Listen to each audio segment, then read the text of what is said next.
Praise the Lord. सबको जय मसीह की। मैं परमेश्वर को धन्यवाद करता हूँ कि परमेश्वर ने सुंदर सा अवसर दिया कि परमेश्वर के वचन के द्वारा अ, सीखने के लिए और समझाने के लिए परमेश्वर ने अवसर दिया। परमेश्वर को धन्यवाद करता हूँ। अ, हम आज भजन संहिता 19 अध्याय से हम कुछ बातें सीखेंगे। अ, वचन की ओर जाने से पहले मैं छोटी सी प्रार्थना करना चाहूँगा। धन्यवाद प्रभु परमेश्वर पिता, हम आपको धन्यवाद करते प्रभु, ये सुंदर सा अवसर दिया प्रभु परमेश्वर पिता, आपको धन्यवाद करते पिता। प्रभु परमेश्वर पिता, आपके वचन को प्रभु समझाने के लिए, समझने के लिए प्रभु परमेश्वर पिता आप सहायता मदद करना। इन वचनों के द्वारा प्रभु आप हमसे बातें करना प्रभु परमेश्वर पिता। प्रभु हमारे आत्मिक जीवन में प्रभु आप बढ़ोतरी करना प्रभु परमेश्वर पिता। धन्यवाद करते प्रभु परमेश्वर पिता, आपका वचन प्रभु हमारे जीवन को प्रभु नया बनाने पाए प्रभु परमेश्वर पिता। धन्यवाद करते, सारा आदर में आपको देते, सारी सारा समय प्रभु आगे का आपके पवित्र हाथों में देते हुए प्रार्थना प्रभु यीशु मसीह के नाम से मांगते हैं, आमीन। Praise the Lord. आज हम भजन संहिता 19 के बारे में सीखेंगे। भजन संहिता 19 ये बाइबल के सबसे सुंदर भजनों में से एक भजन है।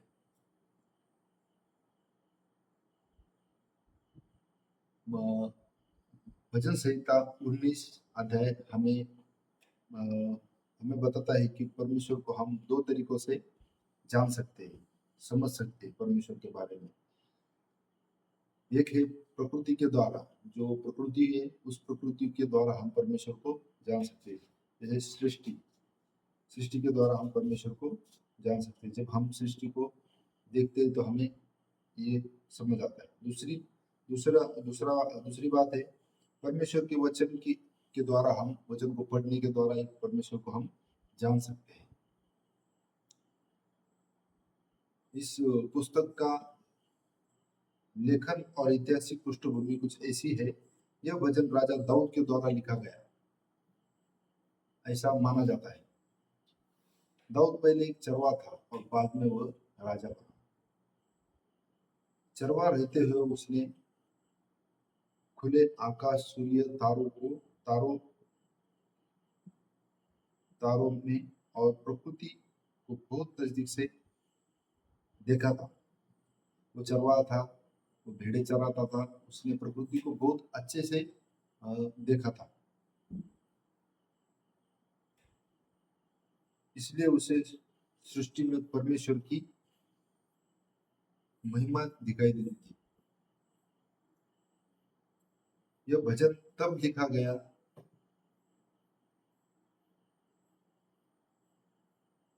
जब इसराइल पहले कबीलों के रूप में बटा हुआ था और बाद में राजा दाऊद के नेतृत्व में एक राष्ट्र बनने जा रहा था। उस समय में ये लिखा गया। ये उसके चरवाहा होते समय लिखा हो, उस समय लिखा होगा या फिर राजा बनने के बाद उसने उन बातों को याद करते हुए ये भजन लिखा होगा। उसने सृष्टि को बहुत अच्छे से नजदीक से देखा था। प्राचीन लोग मानते हैं ब्रह्मांड की व्यवस्था, ब्रह्मांड की जो व्यवस्था है, आकाश, सूर्य, तारे, ये परमेश्वर की शक्ति को दिखाते हैं। जैसे हम देखते हैं परमेश्वर की शक्ति को दिखाते हैं। समुद्र, आकाश, ब्रह्मांड, इन सब चीजों को हम जब देखते हैं तो हमें परमेश्वर की शक्ति के बारे में हमें पता चलता है। नैतिक जीवन, व्यवस्था, नियम, नैतिक जीवन यानी व्यवस्था, नियम परमेश्वर की बुद्धि और इच्छा को दिखाते हैं। इन बातों को एक सुंदर कविता के रूप में, एक सुंदर भजन के रूप में राजा दाऊद ने इसे लिखा है। इन सब बातों को एकदम सुंदरता से भजन गीत के द्वारा लिखा गया। भजन संहिता को 3 भागों में, इस भजन संहिता को 19 को 3 भागों में बांटा गया है। पहला भाग 1 से लेके 6 तक, उसमें हम देखते हैं कि प्रकृति में परमेश्वर का प्रकट होना। पहले भाग में प्रकृति में परमेश्वर का प्रकट होना दिखाया है। प्रकृति परमेश्वर की महिमा दिखाती है, जैसे आकाश, सूर्य, ये सब बातें। दूसरा भाग है 7 से 11, परमेश्वर के वचन में उसका प्रकट होना। दूसरा भाग जो है उसमें हम देखते हैं 7 से लेकर 11 तक कि परमेश्वर का अपने वचन के द्वारा अपने आप को प्रकट करना। हम वचन के द्वारा परमेश्वर को समझ सकते हैं। और तीसरा भाग है, इन सब बातों को जानने के बाद में तीसरा भाग है 12 से लेके 14 तक, मनुष्य मनुष्य की प्रतिक्रिया और प्रार्थना। अभी हम जाएंगे पहले भाग की तरफ। पहला भाग 1 से लेके 6 तक। प्रकृति के द्वारा परमेश्वर अपने आप को प्रकट करता है।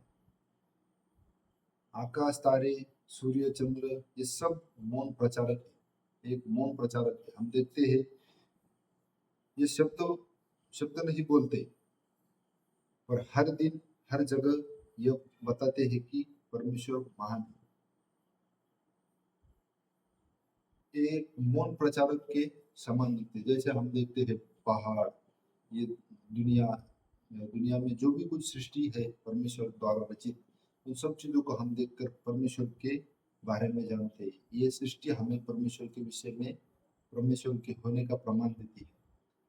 जब हम समुद्र देखते हैं, आकाश देखते हैं, ब्रह्मांड देखते हैं, तो इन चीजों को हम जब देखते हैं तो हमारे मन में प्रश्न आता है, और वो प्रश्न हमें परमेश्वर के होने के प्रमाण देता है। जैसे इन सब चीजों को किसने बनाया होगा, ये सब बातें जब हमारे मन में आती है तो हम परमेश्वर के बारे में समझ पाते हैं और परमेश्वर के बारे में देख पाते हैं। सूर्य की निरंतर गति यह दर्शाती है कि परमेश्वर की महिमा दिन दिन नहीं होती है, हर दिन नहीं होती है। हमें सृष्टि को जब देखते हैं तो सृष्टि बहुत सुंदर है। परमेश्वर ने बहुत सुंदरता से सृष्टि को बनाया है। वो उसकी सुंदरता को देखकर हमें उसे उसकी आराधना नहीं करनी चाहिए, हमें उस सृष्टिकर्ता की आराधना करनी चाहिए, जिसे इस प्रकृति को, सृष्टि को जिसने बनाया, उसकी आराधना हमें करना जरूरी है।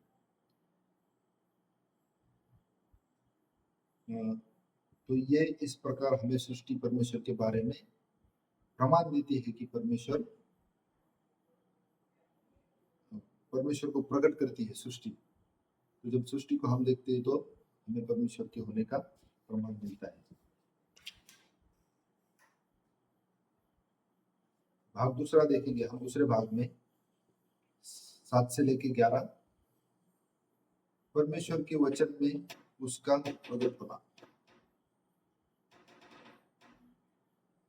यह दाऊद प्रकृति से परमेश्वर के वचन की ओर ध्यान मोड़ता है। परमेश्वर का वचन आत्मा को तैयार करता है, बुद्धि देता है, हृदय को आनंद देता है और जीवन का मार्ग दिखाता है। परमेश्वर का जो वचन है वो हमें एक आत्मा में ताजगी ले आता है, बुद्धि देता है। वचन में लिखा है परमेश्वर का भय मानना बुद्धि का आरंभ है। तो परमेश्वर का भय मानने के लिए हमें परमेश्वर को समझना जरूरी है, परमेश्वर को जानना जरूरी है। और इस यहाँ पर लिखा है परमेश्वर का वचन हमें बुद्धि देता है, हृदय को आनंद देता है और जीवन का मार्ग दिखाता है। प्रकृति हमें परमेश्वर की महिमा बताती है, और वचन हमें उसकी इच्छा को दिखाता है। जब हम वचन को जानते हैं तब हमें परमेश्वर की इच्छा समझ आती है। हमें परमेश्वर की इच्छा के अनुसार जीवन जीना चाहिए। यीशु मसीह मत्ती उसका 7:21 में कहते हैं, हे प्रभु कहने वाले सभी स्वर्ग के राज्य में प्रवेश नहीं करेंगे, परंतु वो लोग स्वर्ग के राज्य में प्रवेश करेंगे जो परमेश्वर की इच्छा पर चलते हैं। परमेश्वर की इच्छा को जानने के लिए हमें वचन को पढ़ना जरूरी है। वचन को जब हम पढ़ेंगे तब हम परमेश्वर की इच्छा को जान सकते हैं, और वचन हमें परमेश्वर की इच्छा दिखाता है। जैसे सूर्य शारीरिक जीवन को ऊर्जा देता है, वैसे ही परमेश्वर का वचन आत्मिक जीवन को ऊर्जा देता है।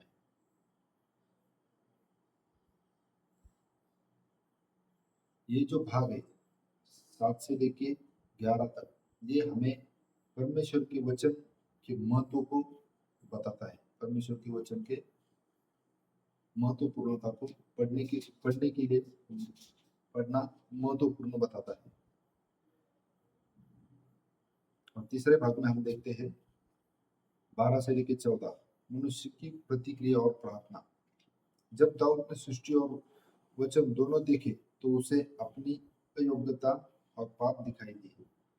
यानी जब उसने सृष्टि को देखा और वचन को पढ़ा, सृष्टि को देखने के द्वारा उसे परमेश्वर के होने का प्रमाण मिला, और जब उसने वचन को पढ़ा तो उसने अपने आप की अयोग्यता और पाप दिखाई दिया उसे। बहुत सी बातें होती है हमारे जीवन में जो हम करते हैं लेकिन हमें पता नहीं होता वो हम सही कर रहे हैं या गलत कर रहे हैं। बहुत सी जीवन में हम पाप भी करते हैं जो हमें पता नहीं होता कि वो हम पाप कर रहे हैं। लेकिन जब हम वचन को पढ़ते हैं तो वचन हमसे बातें करता है, वचन बातें करता है। परमेश्वर हमें उन पापों के बारे में हमें बताता है और उस पाप से हमें दूर जाने के लिए परमेश्वर कहता है। वचन के द्वारा परमेश्वर हमसे बातें करता है। इसलिए दाऊद ने अपने आप को अपनी अयोग्यता और अपने पाप उसे दिखाई दिए। इसलिए वो परमेश्वर से क्षमा और शुद्ध हृदय की प्रार्थना करता है। इसलिए वो परमेश्वर से प्रार्थना करता है कि मुझे एक शुद्ध हृदय देना। हम वो वचन पढ़ेंगे।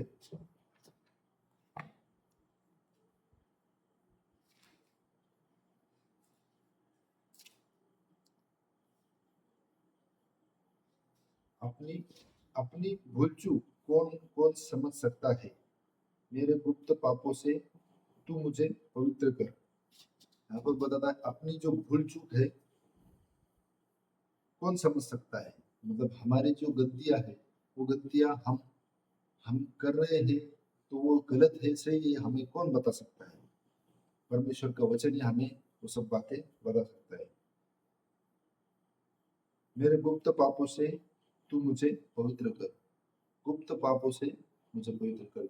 जो ना समझ में आने वाले पाप जो होते उससे पवित्र करने के लिए परमेश्वर से कहे तू अपने दास को ढिठाई के पापों से भी बचाए रख, वे मुझ पर प्रभुता करने न पाए।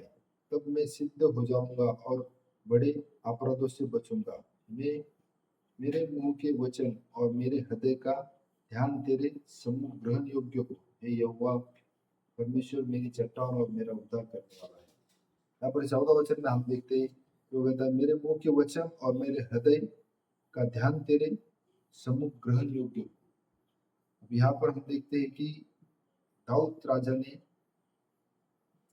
परमेश्वर को जाना, परमेश्वर को समझा और परमेश्वर के वचन में उसने अपने आप को वचन के द्वारा समझा। बाद में वो आखिर में प्रार्थना करता है कि परमेश्वर मेरे विचार मेरी बातें तुझे ग्रहण योग्य हो। तो इसलिए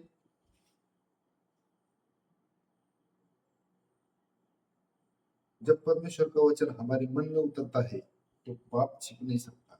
जब परमेश्वर का वचन हमारे जीवन में आता है, जब वचन को हम पढ़ते हैं तो पाप छिप नहीं सकता। वो पाप हमें प्रकट होता है, हम उस पाप को देख पाते हैं और उससे हम दूर जाने की कोशिश करते हैं। सच्ची यही सच्ची आत्मिक आराधना है जब हमारे शब्द और हमारे विचार परमेश्वर को भाते हैं। यहाँ पर हम देखते हैं कि जो हमारे विचार और हमारे जो शब्द है वो परमेश्वर को जो भाते हैं वही एक सच्ची आराधना है। परमेश्वर की इच्छा के अनुसार जीवन जीना, परमेश्वर के परमेश्वर को पसंद आए ऐसा हम जीवन जिएंगे तो वही एक सच्ची आत्मिक आराधना है।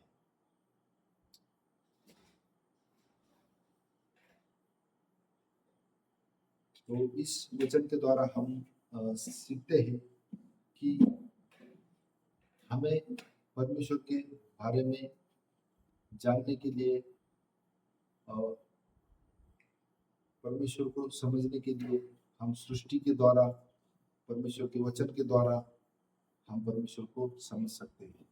हमें परमेश्वर को समझना और जानना जरूरी है।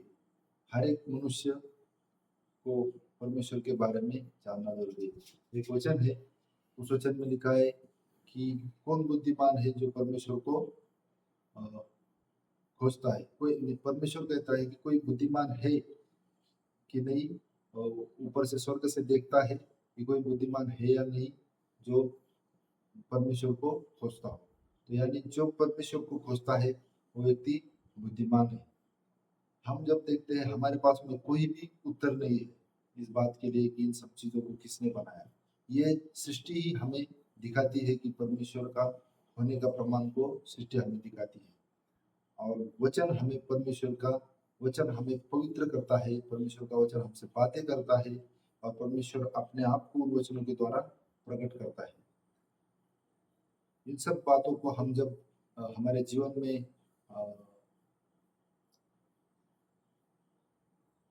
देखते हैं तो हमारे जीवन में भी हम बदलाव ला सकते हैं और हमारे जीवन में भी परमेश्वर हमसे बातें करेगा, परमेश्वर हमें आशीष करेगा और परमेश्वर हमें अपने पापों से परिचित कराएगा और हमें पापों से बचाएगा। क्योंकि पाप पाप के विषय में रोमियो की पत्री में लिखा है, वचन मुझे अच्छे से इतना याद नहीं आ रहा है, लेकिन उसमें लिखा है कि पाप की सजा मृत्यु है।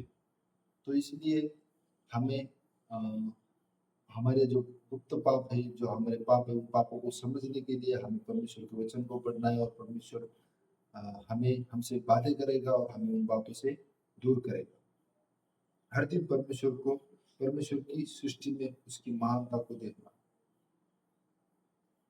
परमेश्वर इन वचनों के द्वारा हमें आशीष करे और प्रभु यीशु आप सबको आशीर्वादित करे। Praise the Lord. धन्यवाद।